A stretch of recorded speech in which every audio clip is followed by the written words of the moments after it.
Get in there and have some fun. Think I've had enough fun for one day. Better go now. But you just got here. Forgot what to say. Hello. Hello. Why, hello, Eeyore. Hello. Hello, Eeyore. Hi there, honey. Glad you came.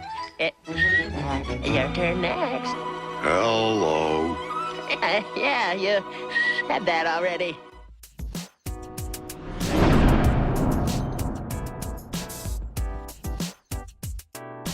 You're listening to Foundations for Founders, a podcast about startups and life and everything in between.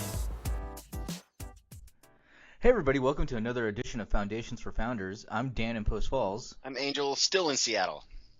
And we actually have a special guest with us throughout the episode. Hooray. We have Scott from Houston. Hello. Hi, Scott from Houston. Hey. We should probably let everybody know from the very beginning, Scott is actually one of our business partners in HaggleChamp. Hooray. And we invited him on the show, and he agreed to come on. Yes. He actually texted me this morning, said he had to run down to what store did you go to, Scott, to go get your headset? Walmart. Oh, you went to Walmart. Awesome. And how was the Houston Walmart this morning? It was terrible. The total time it took me to drive there and grab the thing was less than the time I waited in line. I believe it, man. I think the one I'm using I got from like a local Target or something like that. And it was rough, dude. I was like, hey, I need to get in the glass case to get this headset here. 35 minutes later, 4 people had to get keys, and you got to wait, and it was rough. But we're glad you're here. Yeah, glad to have you on, Scott. He gets a gold star. He's the first other HC founder that's made it to the show. I know. Welcome. As much as we tried to get Brian or Tim. Yeah. Yeah, but You got to do like a studio audience sound drop for that, man. Oh, I will. Yeah, I will. thunderous applause. Welcome. All right. Yes, welcome, Scott. Yeah, glad to be here. So I kind of ran through, Scott, a little bit about how the show works, how we do some news stories and all that. But first, I think we got to ask you, Angel, how was your week, man? Crazy. It was absolutely crazy. There's a lot going on here, there, and otherwise. The weather's been up and down, and it's that time of year where it's sunny and simultaneously raining, which is bizarre. Got a new toy for the motorbike. I got one of those Bluetooth communicator helmet right on. package things, which is cool. Yeah, man, not too bad. Very cool. It's early in the morning, earlier than we've ran the show before, so I'm still kind of blowing the cobwebs out of my mind a little bit. But yeah, how was your week? What'd you end up doing? Well, I ended up shooting just a web video for HaggleChamp. Mm-hmm. Still working on it, just trying to finish up some of the fine tuning on it, but it's coming along pretty good. I'm pretty excited about it. Nice. And yeah, I think it'll be a good piece once it's finished. Really nice testimonial piece about a previous experience with car dealerships and how this lady loves HaggleChamp and can't wait to use it and just is already evangelizing us. So it's pretty great. Yeah, and we love the people. We do. Especially the Founder Nation. We're glad you guys are back with us again. Mm-hmm. Scott, how was your week? What'd you do? I just went to work. That's about it. No more boar hunting? Nope. No boar hunting lately. Boar hunting? So, yeah, Scott may not seem this way, but Scott is an avid boar hunter. Okay. I don't know about avid. It's just you we do got it some all the invasive time. Species here, and it's Texas. There's not a lot to do, so There we you help go. out with the invasive species problem. Sure. They a lot of that goes on in Arizona too, as a matter of fact. Nope. Yeah. Yep. I don't know about boars, but invasive species removal, and in fact, they bounty a lot of people with hunting licenses, so you can pick up a couple extra bucks or whatever if you bring them in, that kind of thing. Oh yeah, no, that's what Scott does. He's a gun for hire. What is that like? That's like Wild West stuff, man. Well, you're just hunting pigs, and you don't need a license here to shoot pigs. So. Do you feel like you're in the Wild West? Like you're rolling straight out of Red Dead Redemption or something? Not really. Next time you go out, could we tweet out a picture of you hunting boars? I would like to see like a huge cowboy hat or something rad just for the. Yeah, exactly. I have, I guess, one of those modern cowboy hat type things you get at REI that's not straw or anything. It's like canvas. I don't know, but you need it for the sun. That's a victory. Yeah, and how hot's it getting to be? Because your area accumulates a lot of humidity, right? Like where I was at in Arizona, it was not uncommon to reach 115, 120 degrees, but it was very dry, right? So it was a lot different than, say, 90 degrees with your guys' humidity, I would assume. Yeah, here it will be between 80 and 90. It won't be. I won't be out in any 100-degree heat. Yeah, which is pretty rare. That's wild. Scott doesn't allow his delicate sensibilities to be out in heat. Well, it's just rare enough that you don't need to be going out. I mean, it's only. I don't think anyone would want to, really. No, I know. I'm just giving him a hard time. Yeah, that's an indoor day. Yeah, no kidding. Awesome. Well, very cool. Well, happy to have you on, Scott, and glad there's no boars here for you to take out. I'm kind of glad there's not any boars for him to take out, to be perfectly honest. That's what I said. I'm glad there isn't. They're making their way to Idaho, actually. I saw it in the news. Well, come save us from them. I'm afraid you guys got to handle that one. But, no Oregon Trail expedition for you, sir? Nope. I feel like this is the start of a really bad action film. Scott runs into a town. I'm here to save you from the boars. Yeah, well, as long as we get, I don't know, a couple bucks on the copyright, they'll make it, man. Sharknado happens, sure. So what are you going to do, Yeah, that's true. Yeah. Just so you know, here in Texas, we call them Hougs. Wait, what do you call them again? Can you say that again? I got the southern accent, Hougs. Yeah. Perfect. That may be the show name today, Hougs.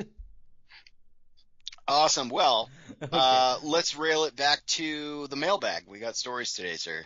We absolutely do. Yep. So our first story today comes from CSOonline.com. Did I say that right? Yes, you said Hougs. All right. The headline reads, "Credit card terminals have used the same password since 1990s," claims researchers. Well, sure. So, story goes on to read that at the RSA conference in San Francisco, which they don't say what RSA stands for, so I'm thinking it's some sort of retail service alliance or something. Or something to do with research. Right. Conference in San Francisco that a major vendor of payment terminals has been shipping devices for over 2 decades with the same default password. Yeah. The vendor wasn't named by researchers, but David Bryan and Charles Hendrickson did disclose that the password is, and I'm not kidding, it's in the article, 166816. And basically they say that you could Google search that password and you would find it. Yeah. And what the company or a company who makes these sort of terminals says that it rhymes with Verifone. That's V right. as in Victor, ERIFONE. Yeah. Right. Verifone basically came out and said, a spokesperson from Verifone said, quote, "An important factor to point out is that even knowing the password, sensitive payment information, or PLL, personal identification information, cannot be captured," Verifone said. Quote, "The password allows someone to do some configuration of some settings on the terminal. All executables have to be file signed and is not possible to enter malware just by knowing passwords," end quote. Well, sure, but if you change the direction of where the file repository goes to, right, you'll have some time to work on that when it goes to a different account. Just saying. Exactly. Yeah. They're definitely doing some CYA, but pretty big deal. Yeah. Now this did come out a little while ago. Right. As far as I've been aware of this for a little bit, but it's interesting that they're just going to be like, well, cool, let's put you on Front Street, and we're going to toss the password in the article. We're going to toss not the company name, but then the spokesperson for Verifone coming out to say what he said. It's like kind of big deal because 150 countries these guys operate in, they say. Oh yeah, or have operations in, and that's it's a lot of device upgrades to do. Most of which I would assume you'd need new hardware for, so it's not a matter of just sending out a new configuration over a massive cloud setting. It's not how a lot of these older ones work, and I'm familiar with quite a few models of Verifone payment chip and pin devices and things like that. So I wonder how much money this is going to cost them in a business sense. Well, even here locally, up here in Idaho, there was a grocery store chain Mm-hmm. that their terminals got hacked into, and it was Yeah. a big deal. Mm-hmm. And they ended up having to completely replace all their terminals at all their stores. So was that because I heard about that? Was that the actual point of sale system that they had? The software was hacked. Or was it the payment terminals themselves where you swipe the card and? Do you know It which sounds like it was the actual terminals Mhm. got hacked, one? Yeah. and then somehow it reached into the database, and so not every terminal was hacked itself, but somehow one was compromised, Mhm. and the hackers were able to get further into it. Yeah. So, yeah. So very possible. I guess as a business point, would maybe look into that. Maybe make a few phone calls. Maybe see about changing that password, which they go on to state they recommend you do when you first set it up, right? Like the self-expiring passwords and things like that. But I would say maybe make a habit every once in a while to do that. You know, set your like timeline, every that kind of thing. 30 to 90 days, Sure. something like that. Sure. Yeah. Yeah. Scott, what do you think about all this? Oh, I just assumed these machines were hacked all the time. Around Mhm. here, people put some kind of thing in the card reader where you just swipe your card and they just steal all the numbers. They do that Yeah. all the time. Yep, Well, that's very that's- popular in gas stations too. Yes, Read a very few much stories so. about that. They had it Yeah. at our airport ATMs. One had it for months, and no Oh, one wow. noticed. Wow, that's a big deal, especially in that Houston airport. Well, especially with the amount of security there. I mean, there's cameras everywhere. There's Yeah, that's cameras- just bold, isn't it? Yeah, right. Yeah. No one watches the cameras. I I shouldn't guess talk not. about that. Huh?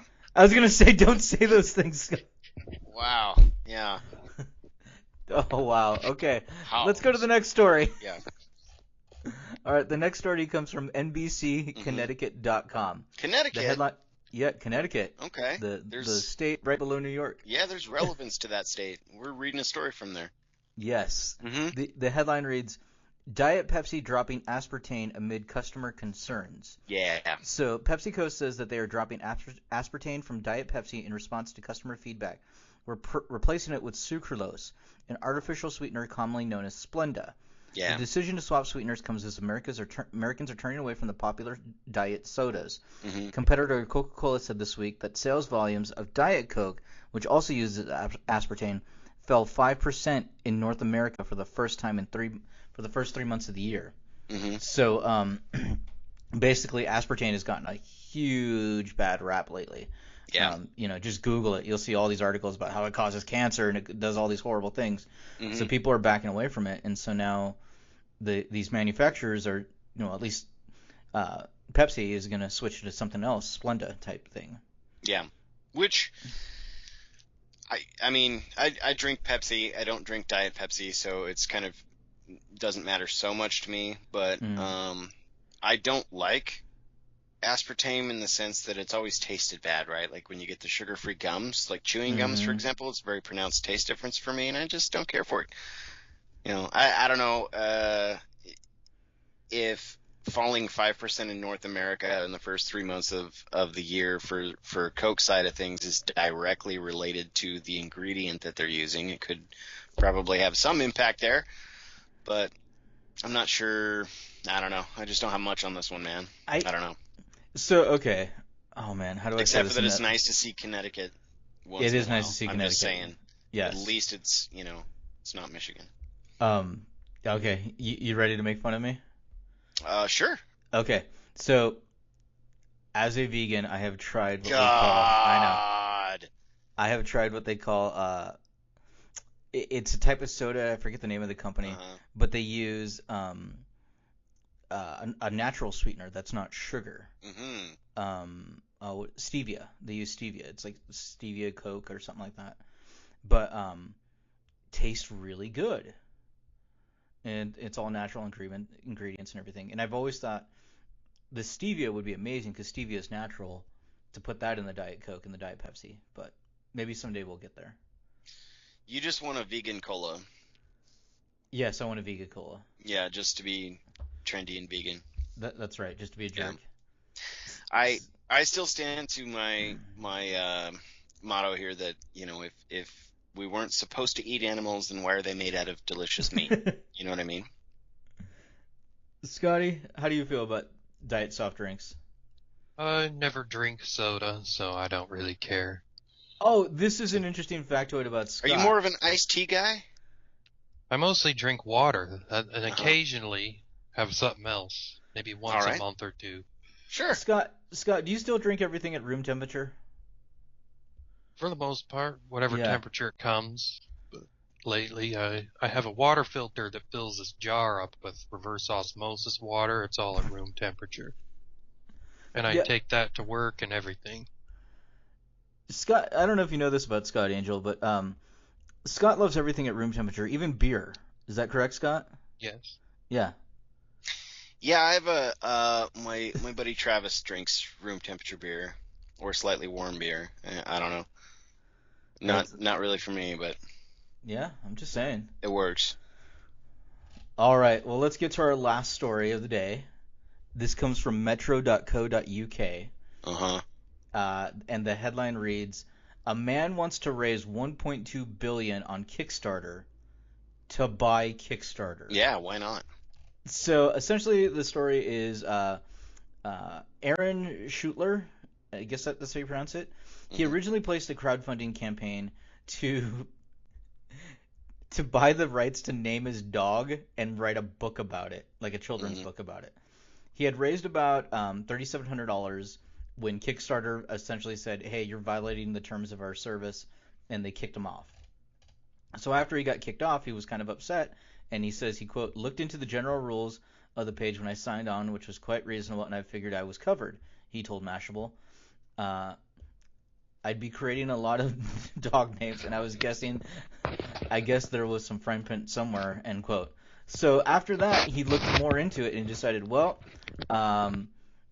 if he can't do his project because of Kickstarter's rules, then he's going to try and buy Kickstarter to amend the rules.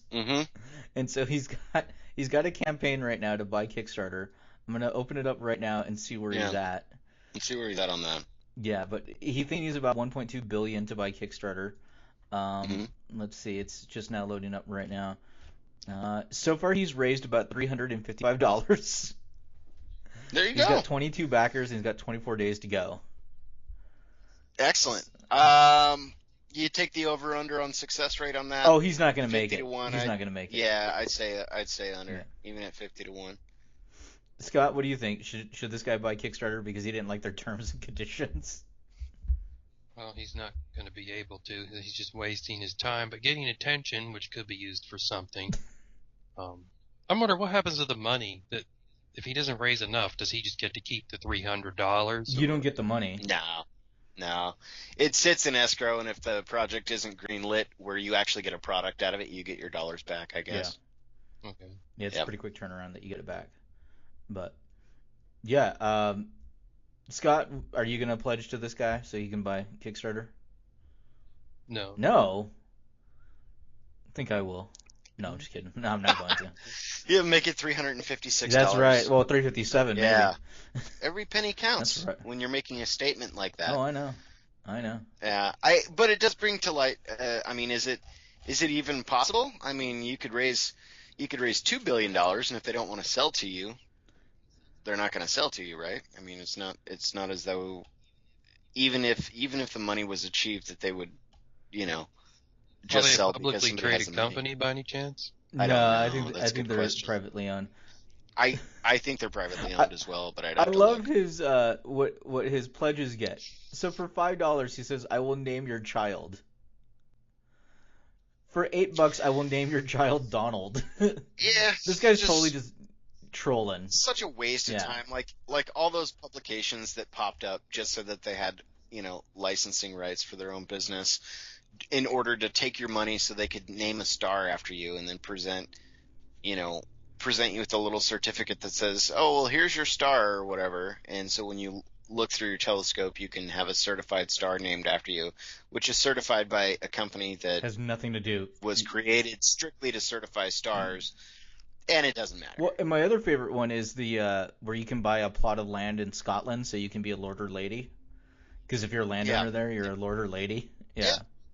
Well, and now, like, even if this guy was successful in naming somebody's child for $5, I think the person that loses in that most is the child, Right. right? When they get old enough to understand that, like, oh, you used the internet on somebody's crowdfunding campaign back in 2015 to find a name for me. I hate you. Scott, what are you doing? Are you like rifling through paperwork? I think he's I think breakdancing. so. No, I'm not doing anything. I'm just listening diligently. There you go. Scott, would you let somebody name your child for $5? Well, if they had a good name, I guess maybe. What would be a good name? That's awesome. You know, I don't know. I haven't thought about it. You'll have to get back to us, as well as the Founder Nation, and you can find us on the Twitterverse at FFF_nation. You can also pester me personally, AngelAspects21. And what's our email address? That'd be foundationsforfounders@gmail.com. Go ahead and send us your thoughts. That's right. And I'm on Twitter at Dan Reyes. And Scott does not really believe in social media. Mm-hmm. Scott. He would if he wasn't out hunting Hougs. Right. The Hougs must be eliminated. I don't think I'm saying that right, Scott, but I'm going to keep Can you pronounce it once again for us? Just got to put that southern twang in there. Hougs. Scott. Yeah, we got some hogs that tore it up the other day. Yes. Scott, I'm gonna give you $10 to name your firstborn. How's that sound? Well, you can see $10. Then we'll see if it's a good name. $10 gives you the opportunity to try and just throw a few names in the hat. Pun intended. $10. There you go. Will you take other people's $10 for opportunity? Oh, I'd come at you with $10 for that. We'll have a name. I like this idea. I think that's money well spent. I feel like that's a cool way to name kids. Is like everybody throws money in, gives a couple name suggestions, and then like whoever wins gets like half the pot of money and the other half for like the parents to nest egg for the kid. That's actually kind of a cool idea. Yeah. You're like, well, here's my boys, first, second, and third John. They're biblical names. I would have the child named Corinthians. Yeah, there you go. Yeah. Why not? This is my child, Ragnar the Behemoth. I was gonna name Scott's kid Sephiroth Leviathan. Yeah. No, Scott's kid. I'm gonna name Spartacus. Yeah. Well, we should probably take a break and then come back with our discussion topic. Be right back. Buying a used vehicle can be very stressful, but HaggleChamp.com makes it much easier. At HaggleChamp.com, all you have to do is tell us what make, model, and year that you're after, and we'll alert our dealer network. Our dealers will give you their offer, and you can declare your #1 contender. That's the offer you like the best so far. This then re-notifies the dealer network and encourages them to give you an even better deal. It's free to use, so head over to HaggleChamp.com. That's HaggleChamp.com.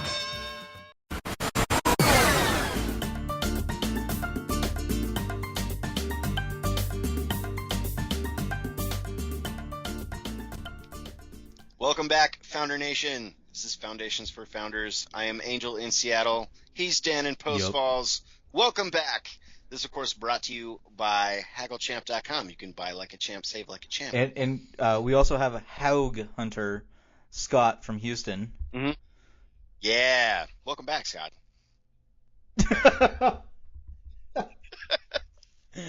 So today's discussion topic, I'm going to lead this one in. This is from INC, right? Inc.com. And this is 10 tips Mark Cuban would give his younger self. Right. So if anyone's familiar with Mark Cuban, he's one of the hosts on Shark Tank. And these are the guys. What does this show do? They listen to existing and startup ideas. These people come on the show to see if these millionaire folks would fund their business. And usually they fund it with some sort of caveat, like partial ownership, distribution rights, things like that. And he's one of the main players, right? And then a lot of people now, too, it's not even the goal to get funded on Shark Tank. It's just to be on it for the exposure. So sure.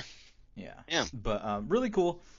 So we're gonna cover 10 tips Mark Cuban would give his younger self. So I'll go with number 1, tunnel vision. Uh-huh. So he says, stay focused, believe in yourself, trust in your own ability and judgment. Cuban says there will also be. So not look around while you're driving in a Right. tunnel. He says there will always come times Okay. when you doubt yourself, but those should be far and few between. Having a bit of tunnel vision can be very helpful to an entrepreneur as long as they are looking down the right tunnel. So Okay. pretty good. I would agree with Yeah. that. You know, there are times where you doubt yourself. That's human, but you know, as long as you stay focused and stay on it, you know. In that context, I would agree. I mean, you kind of have to keep open for ideas and things like that, but you have to have a goal in mind when tunneling in on your Right. vision, right? So I would Yep. certainly agree. What do we got? Number 2 is on preparation. And in quotes, if you've prepared and you know what it takes, it's not a risk.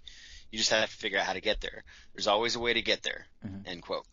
Of course, that doesn't mean there won't be plenty of obstacles, and there are. Unfortunately, too many people give up too soon, and it's figuring out how to get there that separates entrepreneurs from wantrepreneurs, which is kind of Yeah, wantrepreneurs. a word I don't think I've never should even be. heard of a Yeah, I wantrepreneur, don't but think sure. that should be a word.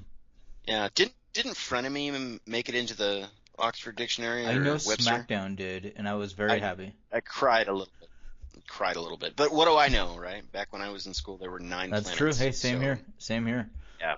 Yeah. And that's Yeah. flopped. I think it's good advice. I think it's pretty vanilla advice to anybody in modern business. Doesn't matter if you're a startup or not. Like, you know, if you're prepared and know what it takes, okay, you're never prepared in a Right. startup sense, right? If that's where we're going, absolutely not. Like, you can have a vision. Everything is a risk.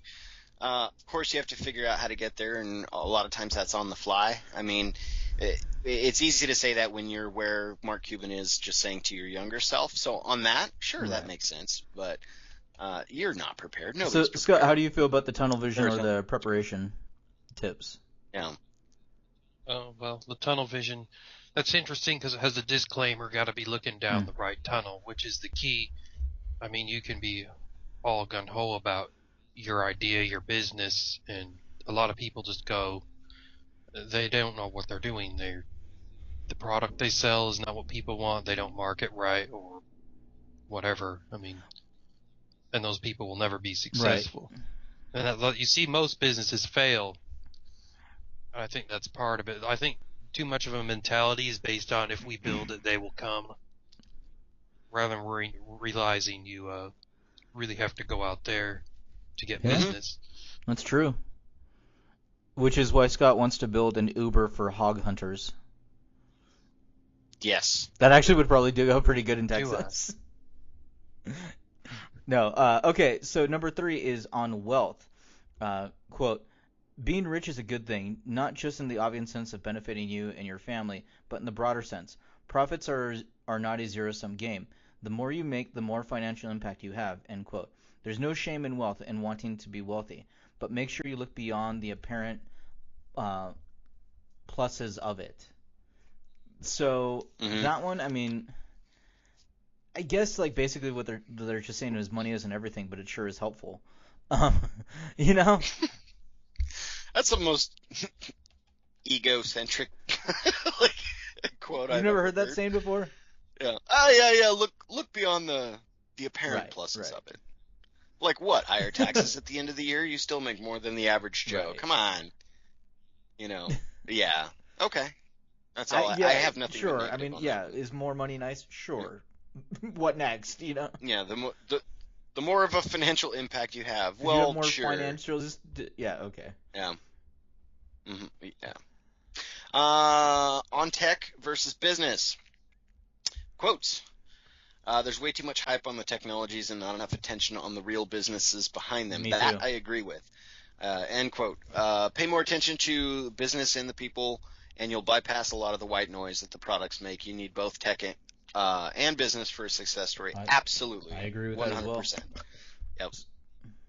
Yeah, I think there is a lot of hype on technologies and not really enough attention to the business or the business model behind them. And I'm just going to keep beating the dead horse on that picture program that we keep bringing up.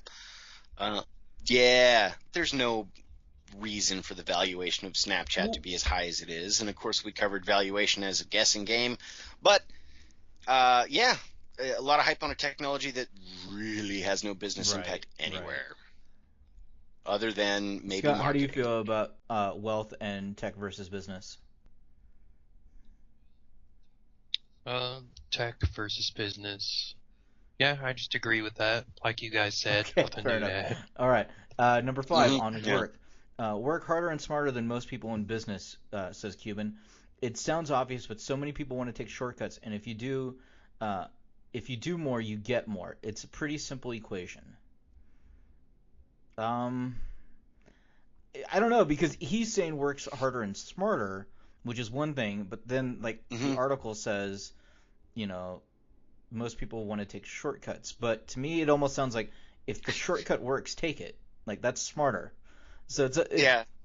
Yeah, I wholeheartedly agree and disagree. It's completely right, subjective based on the exactly. circumstance. So Mhm. I think you Sure. just got to be looking for the right avenue, which goes back to that tunnel vision a little Mhm. bit, but at the same time, just Right. Are you headed down the right path? Do you have a clear vision in right, mind? Are you exactly. sticking to it? Right. Yep. On improvements, quotes. Continuously look for ways to improve all of my companies, and I'm always selling. Always, end quotes. There's no such thing as an entrepreneur who is not a great salesperson, and there's no such thing as a perfect company, so keep moving up and Yeah, forward. I would agree with that. Sure. Nah, that's the best pat on the back quote Mark Cuban can give pretty much anybody. But yeah, continually look for ways to improve all of my Okay. companies. Okay. If you don't, That's someone true. else will outcompete you. Wise words Right. from Scott, the Yeah. Houg hunter. I probably wouldn't be where. Yeah.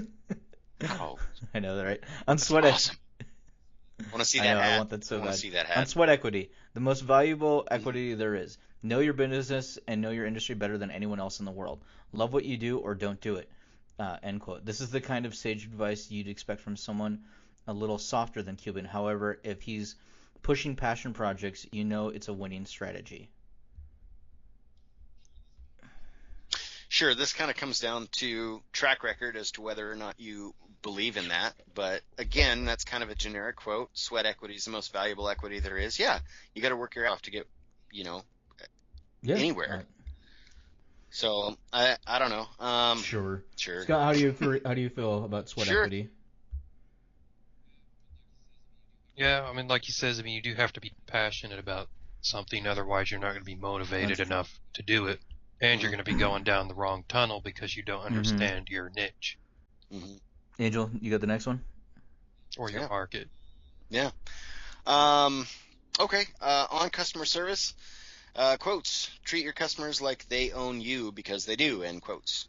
You won't have a business without customers, period. No matter how much success you enjoy without customer service, you won't reach your top potential. Mhm. Yes, absolutely.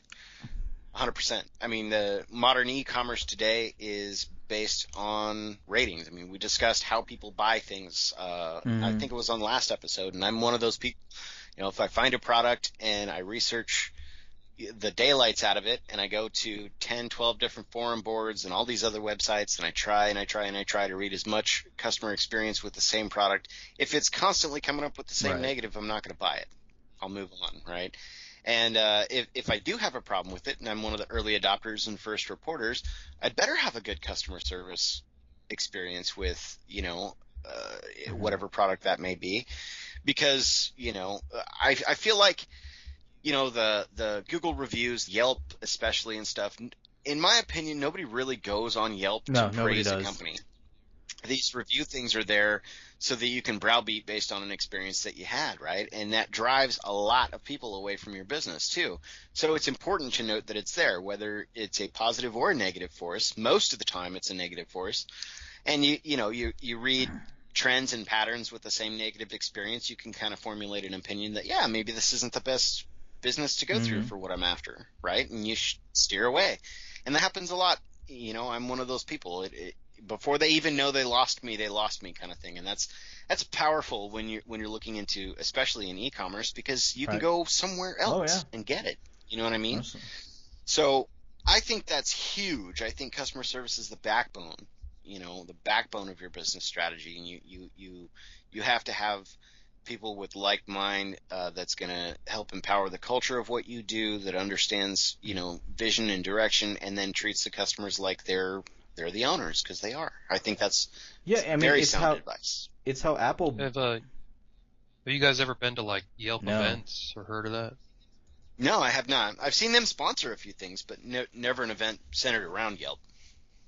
Well, around here, it's a very popular thing. Yelp Mhm. is like a huge social network, and people get encouraged to write good reviews, or just they get encouraged to go visit different places, and if you write so many reviews a month or whatever, you can become like an elite member and get coupons and discounts for places. Then you have certain restaurants will invite you out for free dinner, free lunch, and they'll bring the whole Yelp club, which has its own. Some people say that's kind of Yelp hustling the restaurants, because the restaurants are now having to give away free food in hopes for a good review. Right. I don't know, but it's a lot more complicated than just, I got pissed, I'm going to go write a bad review. Yeah, it does definitely sound like a check and balance to just being a centralized location to put people on blast, right? Where you're just, like, I fundamentally agree with what they're doing, but that's a great argument, Scott. I mean, like, you know, are they hustling businesses for to get on the naughty or nice list and get back on the nice list? You know, like that's a sound argument, but I think the concept is there. It's I'd like to go, or maybe if they're local down there, maybe go check it out. Give us what you think as far as an inside opinion on that is, because that's kind of an interesting, I guess, I don't even know what word to use. It's an interesting situation for sure. Yeah. That's I cool. actually They have like that. I'd conferences never on heard of that. though. That's actually really cool. It's It neat. might only be in the big cities, but Hougs. might just check it out. I know you have. I had to. You could go to a restaurant that sells Hougs. You're gonna use that all day now, aren't you? Yeah. Yeah, I might. that's totally I cool. might. All right, number 9 on professional relationships. You can accomplish much more with a direct relationship than using any intermediary.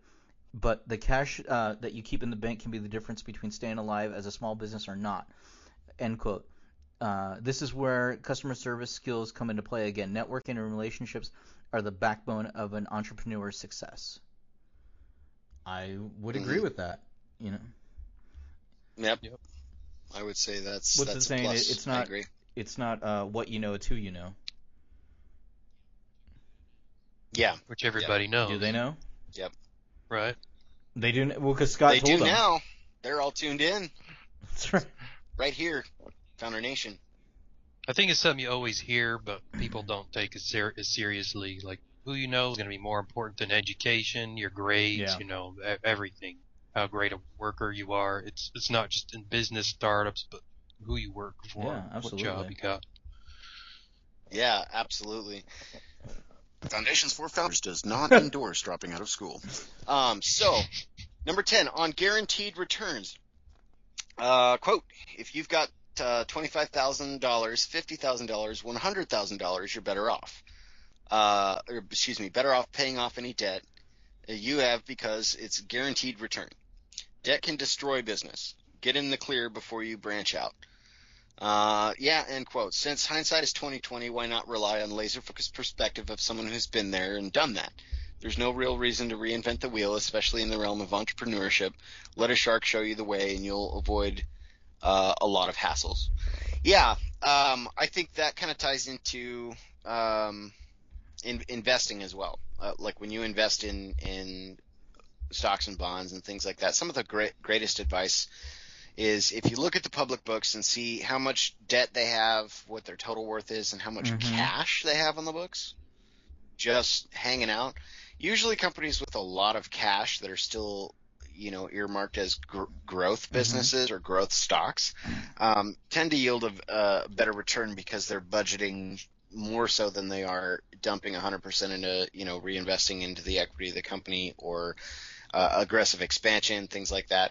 And if worse comes to worse and, the light switch gets turned off, I mean, if they have more cash than they do debt, then you're better off as a protecting your investment in that. So on the front side of business, actually making it happen and then getting into debt because of that, I think that's perfect advice too. I mean, those things work hand in hand. I would agree. I mean, we all know that it's hard to work under debt, so if you can get that out of the way and build your business without debt, that's awesome, Scott, do you have any words of wisdom with it?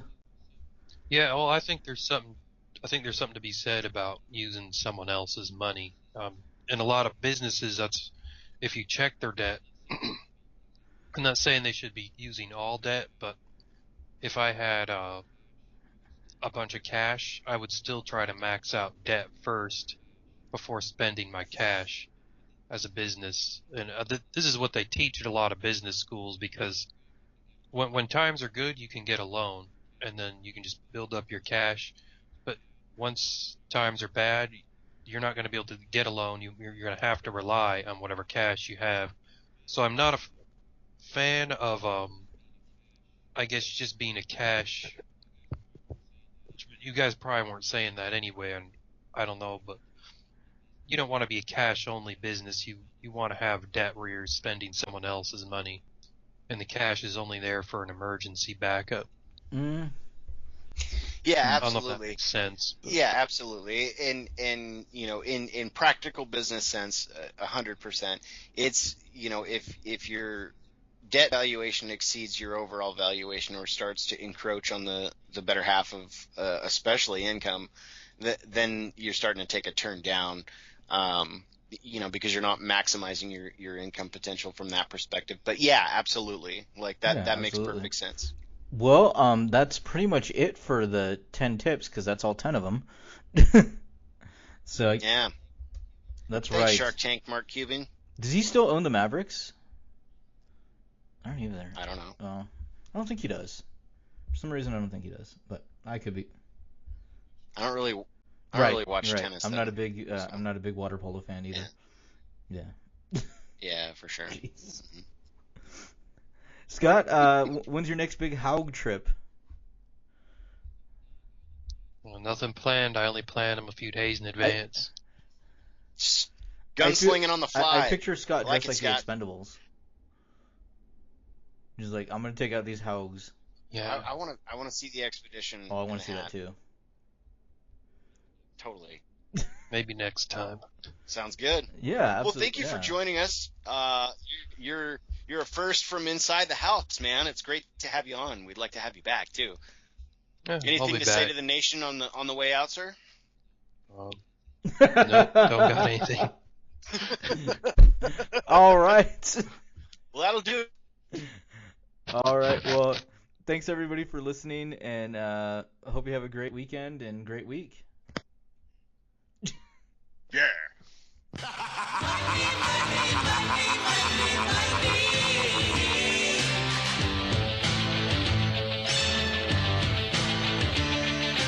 Everybody's got a price.